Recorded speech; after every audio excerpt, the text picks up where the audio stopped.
Paragraph on Unity in Diversity.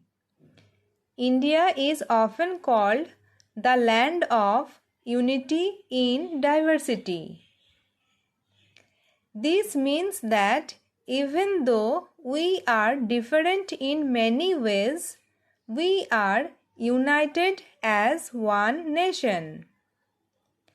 In our country, people speak different languages, follow different religions, and eat different foods.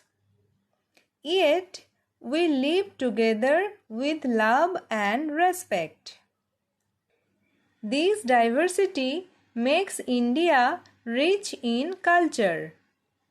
We celebrate different festivals like Holi, Eid, Christmas, and Onam with equal joy.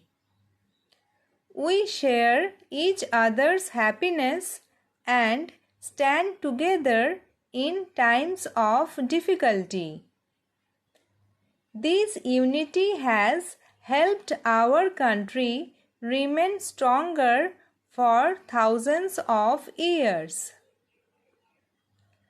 We must remember that our differences are our strength.